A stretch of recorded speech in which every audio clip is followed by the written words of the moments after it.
कक्षा 10 के दो छात्र जिनकी उम्र लगभग 15 साल थी, उनके बीच एक छोटे से विवाद ने पूरे देश में हंगामा खड़ा कर दिया। मामला तब शुरू हुआ जब एक छात्र जिसका होमवर्क पूरा नहीं हुआ था, दूसरे छात्र ने अपनी कॉपी मांग ली ताकि वह अपना होमवर्क पूरा कर सके। लेकिन जब दूसरे छात्र ने कॉपी देने से मना कर दिया तो उनके बीच तानाशानी शुरू हो गया। यह विवाद स्कूल से बाहर निकलकर पूरे शहर में फैल गया। तनाव बढ़ते ही इतना बढ़ गया कि शहर में भीड़ ने हंगामा करना शुरू कर दिया। जहां भी भीड़ को दुकानदारें दिखी, वहां दुकानें बंद कराने लगे और सड़कों पर खड़ी गाड़ियों में आग लगा दी। बिना यह देखे कि गाड़ियां किसकी है, पूरे बाजार में अरफा तरफी मच गई। दुकानदारों ने अपनी दुकानें बंद कर दी और जो पर्यटक उस शहर में घूमने आए थे वे भी घबराकर वहां से चले गए। देखते ही देखते इस हंगामे ने पूरे शहर को लगभग 20 करोड़ रुपए से अधिक का नुकसान पहुंचा दिया। स्थिति को काबू में करने के लिए जिला अधिकारी डीएम, वरिष्ठ पुलिस अधीक्षक एसपी, डीएसपी पुलिस और जहां तक कि राज्य के मुख्यमंत्री को भी हस्तक्षेप करना पड़ा। सभी ने जनता से अपील की कि वे शांति बनाए रखें और आश्वासन दिया इस मामले की उचित जांच की जाएगी और जो दोषियों को किसी भी हालत में बख्शा नहीं जाएगा। लेकिन भीड़ का गुस्सा शांत होने का नाम नहीं ले रहा था। लोगों के मन में यह था कि दोषियों के खिलाफ सख्त से सख्त कार्रवाई होनी चाहिए, लेकिन ऐसी कार्रवाई के लिए समय की जरूरत होती है, जिससे प्रशासन मांगने की कोशिश कर रहा था। इस बीच भीड़ ने अपनी मनमानी करते हुए शहर को इस अधिक नुकसान पहुंचा दिया, शुरू कर दिया पहुंचाना नुकसान और खुद ही नुकसान हो रहा था। इस पूरे घटना को जानने के लिए वीडियो को अंत तक देखिए। अगर अच्छा लगे तो लाइक कर दीजिएगा। यह सच्ची घटना है जो राजस्थान के उदयपुर जिले के सूरजपोल थाना क्षेत्र में स्थित राजकीय उच्च माध्यमिक विद्यालय भटियानी चौहट्टा में घटी है। यह घटना 16 अगस्त 2024 की लगभग 10 बजे की है, जब विद्यालय में बच्चों का लंच का समय हो रहा था। बच्चे अपने अपने बैग से लंच निकालकर खाने की तैयारी कर रहे थे। इसी दौरान एक छात्र मुख्य गेट की ओर बढ़ता है और उसकी जेब में कुछ छुपा हुआ था। उसके लिए एक और छात्र भी आ जाता है। जैसे ही वह छात्र मुख्य गेट के पास पहुंचता है, दोनों के बीच कुछ कहासुनी होने लगती है। अचानक पहले छात्र ने अपनी जेब से एक बटन दबाया, जिससे एक चाकू निकल गया, जिससे बिना किसी हिचकिचाहट के उस चाकू को दूसरे छात्र की जांघ पर गहरा घोंप दिया। चाकू लगने के कारण उसकी जांघ की नसें कट गई और वह गंभीर रूप से घायल हो जाता है। चोट की वजह से उसने बहुत ही अधिक मात्रा में खून बहने लगा। घटना के तुरंत बाद हमलावर छात्र अपनी स्कूटी पर सवार होकर वहां से भाग जाता है। घायल छात्र दर्द से चीखने लगता है। उसकी चीख पुकार सुनकर कुछ अन्य छात्र वहां पहुंचते हैं और वो तुरंत एक शिक्षक के पास भागते हैं। वे शिक्षक कहते हैं, गुरुजी कितनी जल्दी हो सके चलिए, एक छात्र को गंभीर रूप से चोट लगी है। हालांकि उस समय किसी को यह पता नहीं था कि चोट कैसे और किसने लगाई है। तब तक वह छात्र बेहोश हो जाता है। उसके बाद शिक्षक ने हिम्मत जुटाई, अपनी स्कूटी निकाली और एक अन्य छात्र किसी और के साथ मिलकर उस बेहोश छात्र को स्कूटी पर रखा। वे तुरंत हॉस्पिटल की ओर दौड़ पड़े। रास्ते में जो भी आता है, शिक्षक हॉर्न बजाते हुए कहता है, हट जाओ, हॉस्पिटल जाना है, जल्दी से जाना है। वे एमबीए हॉस्पिटल पहुंचता है और शिक्षक चिल्लाते हुए बोला, डॉक्टर साहब जितनी जल्दी हो सके इस छात्र की मदद करिए। जैसे ही डॉक्टर को स्थिति का पता चलता है, वह छात्र को तुरंत इमरजेंसी वार्ड में ले गए और उपचार शुरू कर दिया। तब तक छात्र काफी खून खो चुका था और उसकी बेहोशी की हालत बिगड़ती जा रही थी। उसकी तबीयत लगातार खराब हो रही थी। डॉक्टर ने शिक्षक से पूछा कि आखिर क्या हुआ था। शिक्षक ने जितना समझा और छात्रों ने जो जानकारी मिली थी उसे डॉक्टर को बताया। जब छात्र को हॉस्पिटल में एडमिट किया जा रहा था, उसी समय उसके घर वालों को सूचना दी गई। उसकी मां को बताया गया कि उसके बेटे का किसी से झगड़ा हो गया है और उसकी हालत गंभीर है। उसे तुरंत एमबीए हॉस्पिटल पहुंचने को कहा गया। मां के साथ साथ ताऊ और ताई को भी सूचना दी गई। छात्र के पिता जो कुवैत में रहते थे, खबर दी गई उनको।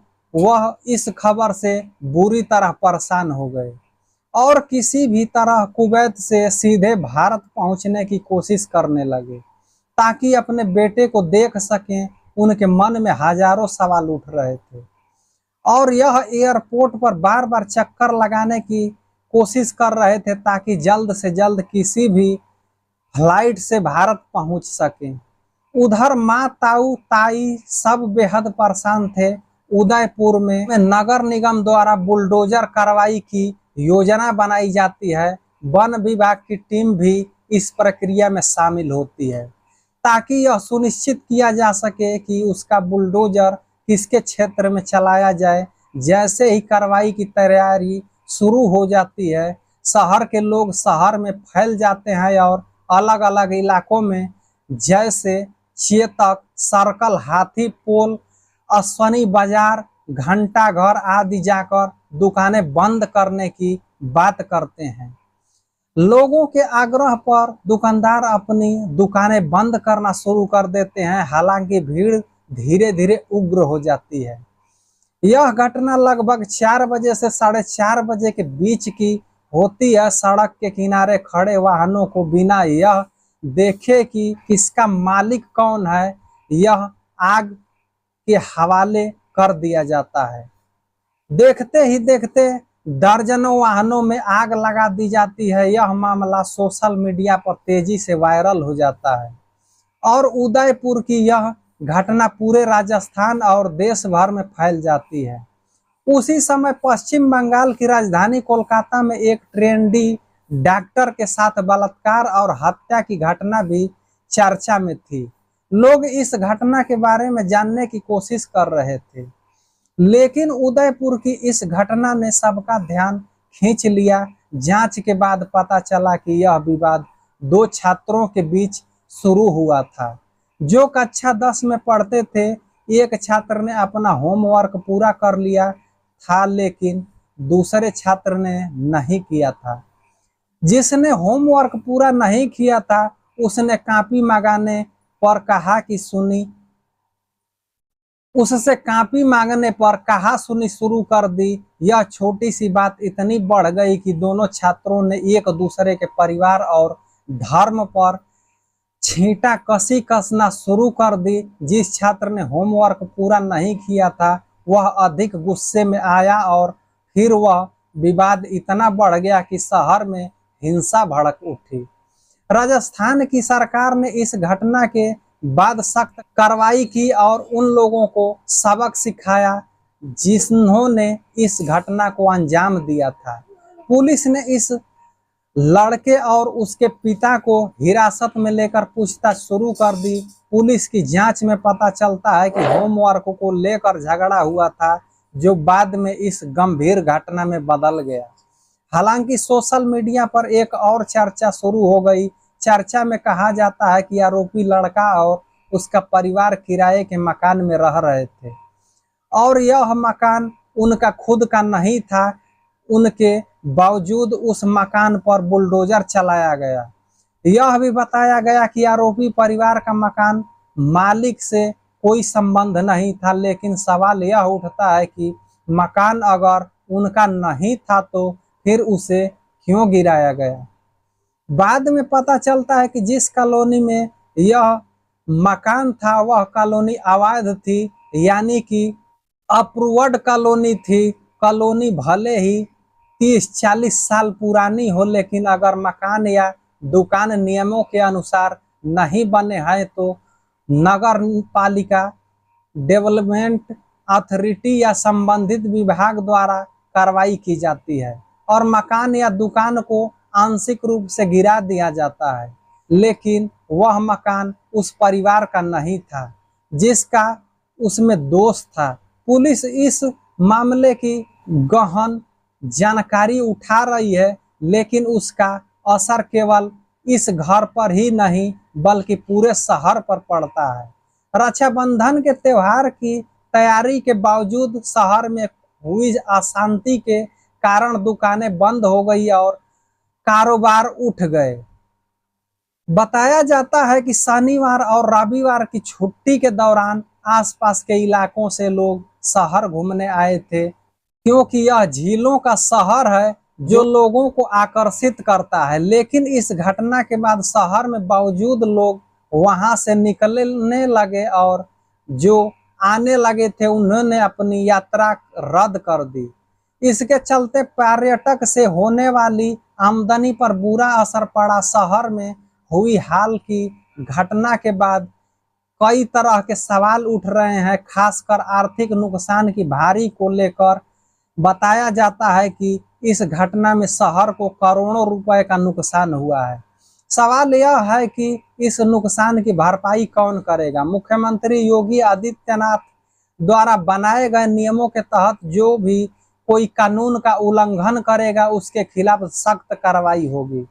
यहाँ तक कि उसका भी घर गिरा दिया जाता है। जिसके अलावा उन्होंने एक और नियम लागू किया है कि अगर कोई सार्वजनिक संपत्ति को नुकसान पहुंचाएगा तो उसकी भरपाई दोषियों से की जाएगी। लेकिन ऐसा लगता है कि राजस्थान सरकार ने अभी तक इस नियम को लागू नहीं किया है। यह स्पष्ट नहीं है कि इस पर अमल करेंगे या नहीं। इस पूरे घटनाक्रम की शुरुआत दो छात्रों के बीच एक छोटी सी लड़ाई से हुई थी जिसके पूरे शहर को प्रभावित कर दिया। इस प्रकार की घटनाओं का अक्सर सबसे ज्यादा गरीब पर पड़ता है जो रोजमर्रा की कमाई पर निर्भर होता है। जब स्कूल बंद हो जाते हैं, कारोबार ठप हो जाता है और इंटरनेट सेवाएं बंद हो जाती है तो यह स्थिति और भी गंभीर हो जाती है। इस घटना में करीब 36 घंटे तक इंटरनेट सेवाएं बंद रही और कर्फ्यू जैसे हालात बन गए। ऐसे स्थिति में गरीब तबके जीवन का यापन करना और भी कठिन हो जाता है। लोग यह नहीं सोचते हैं कि उनके इस तरह के कदमों से कितनों का नुकसान हो सकता है। इस पूरे घटनाक्रम का उद्देश्य किसी को परेशान करना या दिल दुखाना नहीं है, बल्कि लोगों को जागरूक और सचेत करना है। हमें समझना चाहिए कि किसी भी कदम को उठाने से पहले हमें बाजार या कोई भी चीज हो एक बार जरूर सोच लेना चाहिए कि इसका असर क्या हो सकता है। आखिरकार हमारे किसी भी गलत कदम से कई लोगों को सफर करना भारी पड़ सकता है। दोस्तों, आप लोग अपना ध्यान रखें, अपने परिवार का ध्यान रखें। दोस्तों, मिलते हैं किसी और वीडियो में, तब तक के लिए धन्यवाद।